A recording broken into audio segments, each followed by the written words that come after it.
Yo, what is up, guys? Welcome back to another Felix the Phantom video, and today we are going to be reviewing the movie Superman 2025. Guys, you have no idea how long I've been waiting for this movie. If you've been following my channel, you guys already know that I've been talking about this movie, how this movie was my most anticipated movie of the entire year.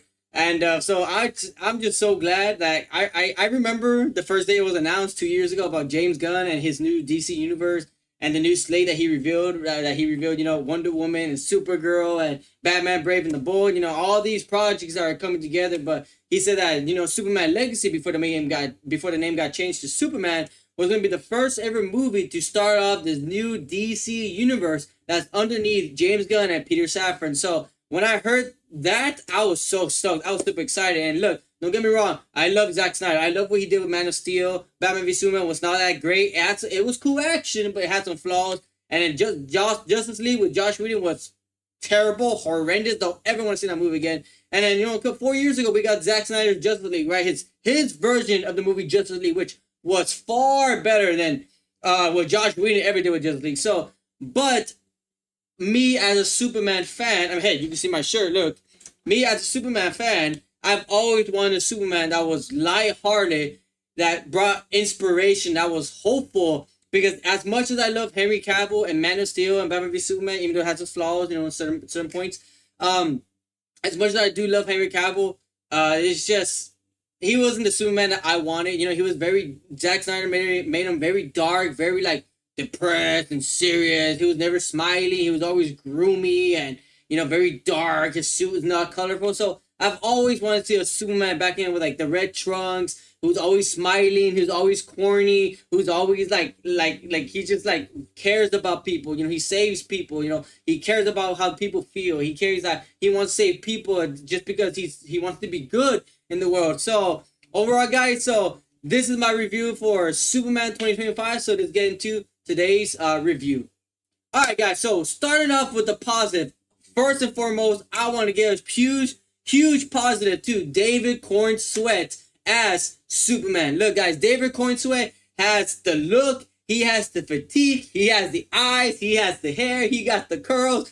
Just him as Superman is the most best thing or best part of this movie. David Corenswet, when he's Superman, he has that edgy, he has that charismatic character with him. He has, he's always smiling. He's always, with his corny language, like how you see in the clip of Krypto. What the hey, dude? So it's awesome. Hey, even in the movie, he saves a squirrel from the kaiju. So it's oh my god, that's the Superman that we've always wanted. A Superman from the comic books. He's very joyful. He's always smiling. Even in the darkest parts of the movie where he's sad because he discovered something about his origins, that's not good for him.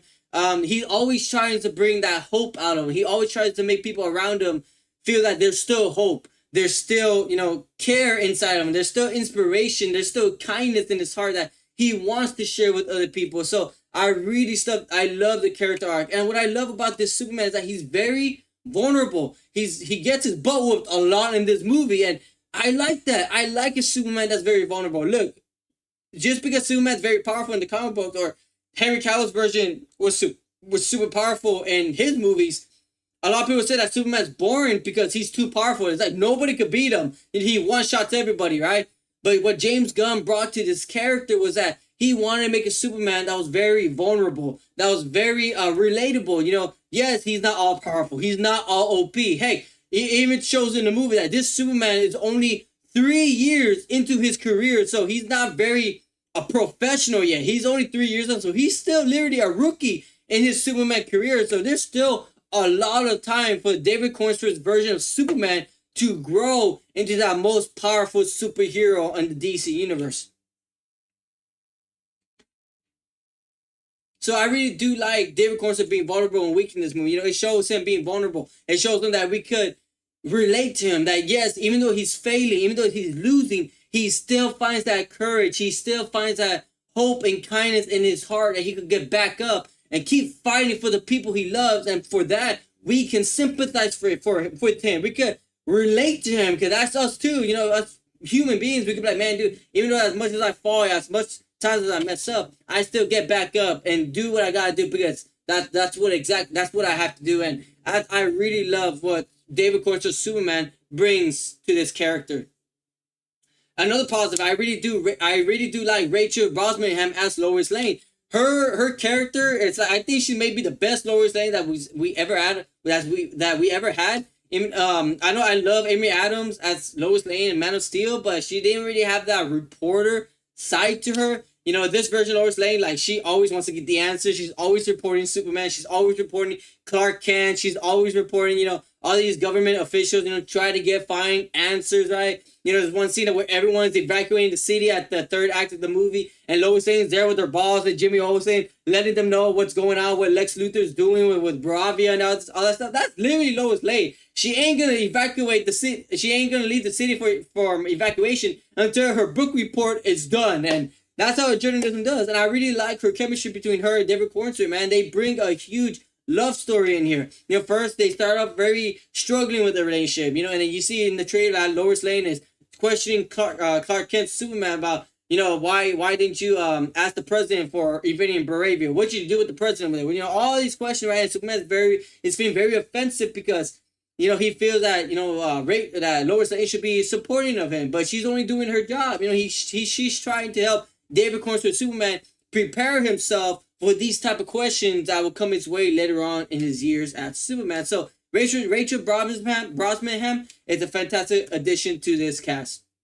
Another positive, I really do like Nicholas Hoult as Lex Luthor. I'm not gonna lie, my favorite Lex Luthor still right now is Michael Rosenbaum from Smallville. That guy was just awesome. 10 years with him, he's awesome character girl. But I do like what Nicholas Hoult brings to this character. Not only that he has a lot of hatred and a lot of envy towards Superman, but this guy is so psychotic, man. In the movie, I'm not gonna spoil anything, but he plays like a game that involves a weapon, and it's so crazy how the scene ends. You're like, dude, this guy is psychotic. This guy is crazy. Like, you can tell this guy had so much hate and so much envy towards Superman. It's just like, whoa, this guy is crazy, man. So I love Nicholas Hoult's portrayal as Lex Luthor. I hope we get to see more of him because I love them in the X-Men movies as Beast, and so I really dig this version of Lex Luthor. He's so psychotic. He's a psychopath. His one goal is to ruin Superman's reputation by giving away all his secrets and by by doing things in front of him that'll break his heart. Just this guy is psychotic, man. And his whole plan of Bravia and all this stuff to frame Superman, I think it was all well planned out. So I really like Nicholas Hoult. That's another positive in my review. And I really do like another positive I want to talk about is what James Gunn does in this new DC universe. Because I love what James Gunn does. What he does is he starts off the movie Superman that we're already 3 years into Superman's arc. So there is no origin story. There is no him showing him leaving Krypton, going to Earth, him as a baby, him growing up like how we saw in Man of Steel. No, you literally start off as Superman loses by the hammer of Bravia. He loses, and it shows you in the text title, like 300 years, metahumans came up, or 3 years, a man known Superman revealed himself in the world. And it literally says 3 minutes ago, Superman has lost his first battle. Like, it catches you up on all the events that happened before the event of Superman being beat up in the snow that we saw in the first trailer. So I really like what James has done. He literally puts us already in a universe that's already established. Listen, I know we're all used to Marvel. Like, oh, let's do a Superman film, his origin story. Then let's do a Batman film. Let's do a Wonder Woman. And then we could, bring in all these other superheroes. And 10 years later, we could bring in Thanos. Or we can bring in Doomsday, all that stuff, right? No, here, James was like, look, you're in a universe where all superheroes exist. Batman exists. Wonder Woman exists. Cyborg exists. Flash exists. The Justice League gang already exists. Lex Luthor exists. Metamorpho existed. So all these kaijus and dimensional portals, like everything already exists. So we don't need another explanation again for like all these other movies there. So I kind of like that James Gunn do that because it's kind of like you're watching a part 2 or part 3 of Superman, and that we didn't get to watch a part 1. This feels like a part 2. You're set in this world where all these metahumans exist, all these superheroes exist, all these characters exist, and you put right into the action in the first 5 minutes, which is crazy and awesome. So I really do like what James Gunn did because I know a lot of people are like, well, I want to be established. Listen, we already have a lot of establishment. Okay, we already know Superman's origin story. We don't have to spend another 20 to 25 minutes explaining his origin stories again. Okay, so I really do like what James Gunn did, having putting us in already into a universe that's already established. So I could appreciate what James Gunn did as well. Another positive for me is this movie is very cartoony. This movie is very comic booky. So if you grew up with the Superman cartoons and grew up with the Justice League Unlimited animated series and you love Superman comic books, you love cartoon that goes bat stuff crazy with dimensions and monsters and action, it's just cartoon, all these aliens all over the place. You are going to love this film. This is literally a comic book stripped right out of the page, put into live action into a movie. It's just so awesome. Movie in here, you have portals, you have big huge monsters, you have other dimensions, you have baby aliens, you have aliens already existing, you have people going to another portal into another universe. Like, it's a bad stuff crazy, but I love it because I grew up with the Justice League animated series, and I also grew up with the Superman cartoons, and those cartoons have a lot of crazy stuff in those movies. So bringing that into live action, I truly love it, man. It's so James Gunn knows how to show love towards his cartoon characters or show love towards his cartoon audiences that grew up with that type of stuff. So I love another positive with that. I know not if you don't really like a lot of cartoonish type of movies, then this is probably not gonna be the movie for you, to be honest. But because I love that type of stuff, I think that was pretty awesome what James Gunn really did with that. Let's see what else. Now, even though I got into my positive, just these are my little nitpicks or mix about the movie. There's something in here that's a little different from Superman Origins that they reveal about Clark's parents. Not his biological parents, not Jonathan Kent or Martha Kent. I'm talking about like Jor-El and Lara, from Krypton. And even though it's a huge change and a huge twist, you're like, whoa, wait a minute, hold up, this ain't Superman's origin, right? I didn't put it up by negative because I kind of feel like it brings a new interpretation. It brings a new lens of view towards the character of Superman. But the only reason I have it on my mix because it was just like right off the bat, it was like, whoa, hey, this is how it's going on. This is how it's going. This is it. This is the story. Oh, okay. So it was really shoehorned in. So maybe later on, maybe they'll show us why they did it or why they sent him to do this type of stuff and the message he received. Maybe it was real. Maybe it was fake. We don't know. So just the twist with Clark's and Superman's parents was very put out there, very like in your face. So I hope they reveal or share more details on that later down the film.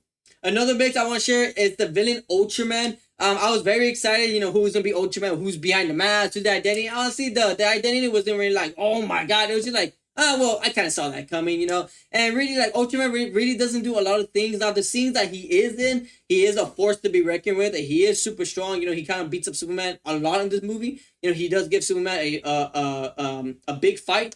But just him, not being in the film as much as I wanted him to, he was okay. Also, again, with the engineer, I really hope that the engineer would have done a lot more stuff. Literally, everything you see in the trailer is basically everything that she does in the trailer, in the movie. So, I really do hope that we see more of the engineer and Ultraman, because I really feel like they were kind of like maybe misperformed here, So, even though they're good characters, I wish we saw a little bit more of them. Another mix I'm really mixed on is also the Justice Gang. Nathan Fillion as Guy Gardner, even though he's very funny in the movie with his little bowl cut and everything, which looks super stupid and ridiculous. It's a comic book cartoon, so it's super funny. And so Nathan Fillion and Hawkgirl and Mr. Terrific, I'll say that Hawkgirl was cool, but she kind of got like the short end of the needle. She really doesn't have a lot of dialogue and screen time.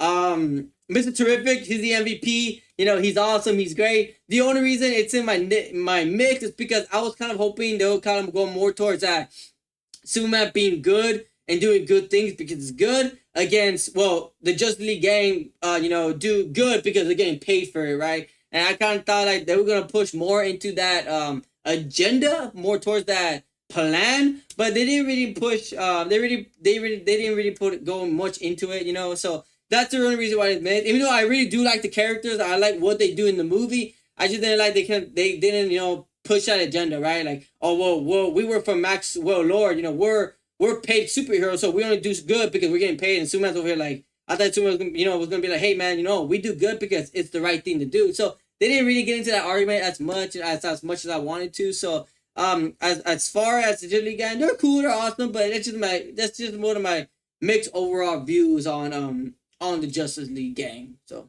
yeah. Okay, do I have any negatives? Now, moving on to the things that I did not like. Moving on to the negatives. It's only one thing. Everything else I did love, but there's only one thing that I really thought I didn't like. I really do think that James Gunn, even though he's funny, his jokes are hilarious. Some of the jokes in here are super funny. Things that he does and says, it's just super hilarious. But there should be some times where James Gunn should pull back on his jokes. There's some scenes where Clark is devastated for the twist that the secret that he revealed about himself, and that there's some scenes about that serious moments that happen, and some scenes get ruined by a little joke that's thrown in there. And I'm hoping that James Gunn would let the scene play out, let the emotion part play out, so that emotion could hit us right in the heart, make us cry. So like there's one scene between Clark and his dad that brought me to tears. That was very heartfelt, very heartwarming, and that scene is like one of the best scenes in the entire movie. And I'm glad that James Gunn let that scene play out. Let that scene play out, because if the joke was thrown right into the serious moment, it would have ruined the entire scene. It would have ruined the entire scene. But there's some scenes that are very serious, but kind of get ruined by a jokey thing here and there. So as much as I do love the jokes, James Gunn should lay back on the jokes every now and then.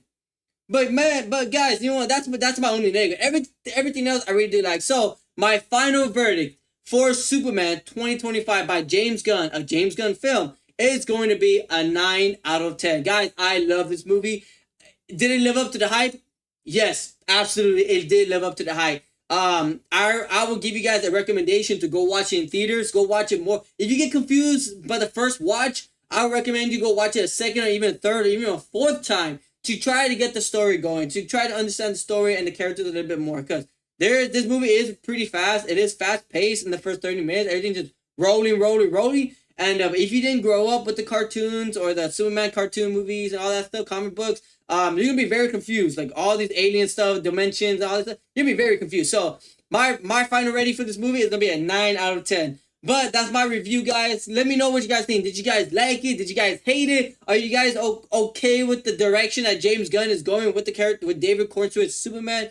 And guys, I'm very excited what James Gunn has in store with the DC universe. The DC universe is in good hands. The DC universe needed to be rebooted for the longest time, and I have my full faith, trust, and dependency upon James Gunn, and Peter Safran, what they're gonna do with this new DC universe. But that's it for today's video, guys. Again, leave your comments down below. Let me know what you guys think of the movie Superman. And again, guys, I love y'all, and I'll catch you on the next video. Peace.